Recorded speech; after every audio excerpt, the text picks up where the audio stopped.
तो हेलो दोस्तों, स्वागत है आपका इस नए वीडियो में जहाँ पे हम बात करेंगे organisation of commerce and management यानी कि ओसीएम सब्जेक्ट के बारे में। तो बहुत से बच्चों को ये सब्जेक्ट बहुत ज़्यादा डिफ़िकल्ट लगता है क्योंकि ये सब्जेक्ट बहुत ज़्यादा वास्ट है।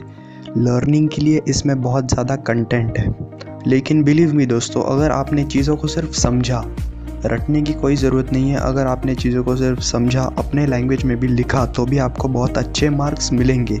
और ऐसे ही बहुत सारे बच्चों ने 100 on 100, 99, 98 मार्क्स स्कोर किए। बस आपको कैसे पढ़ना है, पढ़ने का तरीका क्या है, इस चीज़ को समझना होगा। एक स्ट्रैटेजी के साथ पेपर में जाइए, ब्लैंक मत हो जाना पेपर में जाके। अगर सारी चीज़ों को अच्छे से फॉलो करेंगे तो आपको बिल्कुल अच्छे मार्क्स मिलेंगे। और देखिए दोस्तों, ओसीएम में अच्छे मार्क्स लाना कोई बड़ी बात नहीं है, कोई रॉकेट साइंस नहीं है। कुछ स्टेप्स है जो आपको मैं इस वीडियो में बताऊंगा, आपको उन्हीं स्टेप्स को फॉलो करना है। उन सारे स्टेप्स को फॉलो करने के बाद आप ऑटोमेटिकली अच्छे मार्क्स स्कोर कर जाओगे। आपको बस कंसिस्टेंटली उन चीज़ों को फॉलो करना है। तो सबसे पहली चीज़ जो मैंने अकाउंट्स और इकोनॉमिक्स में भी बोली थी कि पेपर पैटर्न को समझ लेना है। पेपर पैटर्न बहुत ही ज़्यादा सिंपल होता है दोस्तों। 20 मार्क के एमसीक्यू आते हैं, फिर कुछ केस स्टडीज़ आते हैं, फिर एक्सप्लेन द कॉन्सेप्ट्स होते हैं, आंसर इन ब्रीफ 4-4 मार्क के, एक्सप्लेन विथ रीजंस कुछ होते हैं, जस्टिफाई द फॉलोइंग ऐसे, और 8 मार्क के लिए एक लास्ट वाला क्वेश्चन होता है।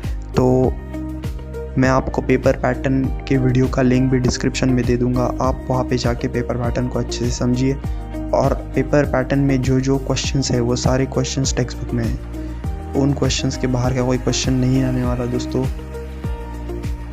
वही सारे क्वेश्चंस जो टेक्स्ट बुक में दिए गए हैं वही आने वाले हैं, तो आपको कोई डरने की ज़रूरत नहीं है। पूरा पेपर आपकी बुक में ही है। एक जो चीज़ जो ओसीएम में ज़रूरत है कि आप पूरी बुक को अच्छे से रीड कीजिए। देखिए, पूरा आप लर्न करने जाएंगे, आप बहुत बार भूल जाएंगे, रट्टा मारने जाएंगे तो भूल जाएंगे। अच्छे अच्छे चार्ट्स बना के ज़्यादा से ज़्यादा जब आप इंटरेस्टिंग बनने की कोशिश करोगे तब आपको सारे कॉन्सेप्ट्स अच्छे से समझेंगे और रीडिंग में भी आपको कोई दिक्कत नहीं होगी। बस आपको सारे कॉन्सेप्ट्स को समझना है, कीवर्ड्स को अंडरलाइन करना है, ताकि नेक्स्ट टाइम आप जब बुक को खोलें तो आपको याद आए कि हाँ भाई, ये वर्ड था, इससे ये कॉन्सेप्ट होता है। और अपने शब्दों में भी अगर आप आंसर लिखते हैं दोस्तों तो आपको मार्क्स ज़रूर मिलते हैं। अब अगली बात ये आती है कि ओसीएम जैसे सब्जेक्ट में इम्पॉर्टेंट चैप्टर्स कौन से चैप्टर्स को ज़्यादा वेटेज है।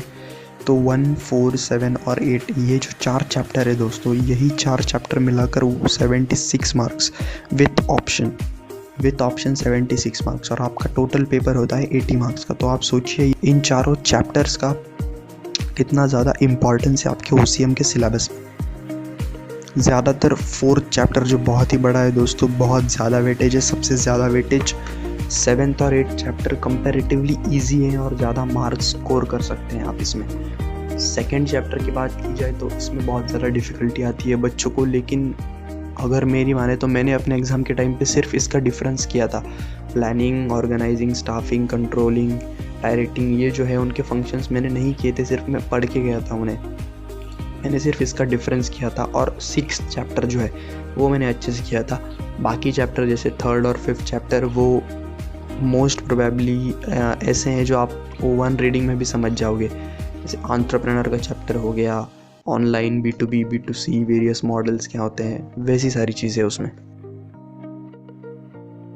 और जो आपके टेक्स्ट बुक के नीचे की एक्सरसाइज है दोस्तों, उसी में से सारे क्वेश्चंस आने वाले हैं। भले ही वो एमसीक्यू हो, जस्टिफाई द फॉलोइंग हो या आंसर इन ब्रीफ हो, सारे क्वेश्चंस वही से आने वाले हैं। और वो मोर देन सफिशिएंट है आपकी बोर्ड एग्ज़ाम की प्रिपरेशन के लिए।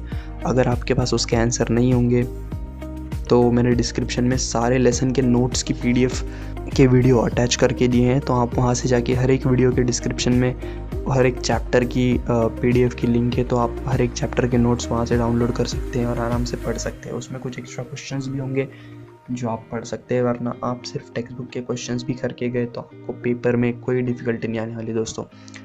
ये बहुत ही आपके लिए अच्छी बात है कि पूरा का पूरा क्वेश्चन पेपर आपकी बुक में ही है।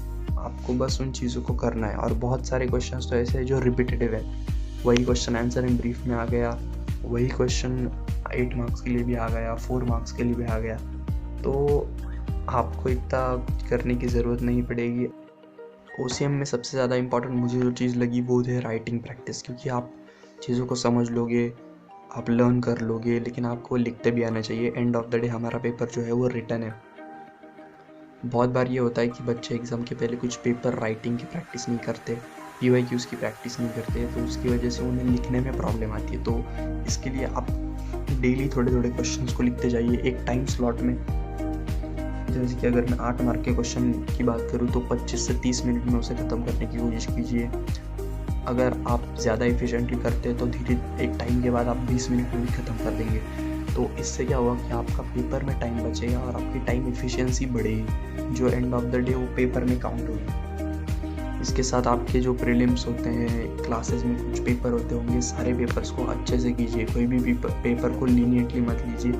3 घंटे का पेपर पूरी स्ट्रैटेजी के साथ जाइए। ये क्वेश्चन को इतना टाइम देना है, इसे ऐसे अटेम्प्ट करना है, और आप क्वेश्चन के ऑर्डर को चेंज कर सकते हैं आपकी मर्जी के हिसाब से। आपको लगा पहले बड़े क्वेश्चंस लिखने हैं तो आप पहले बड़े क्वेश्चंस लिखिए, बाद में छोटे क्वेश्चंस लिखिए, कोई प्रॉब्लम नहीं दोस्तों।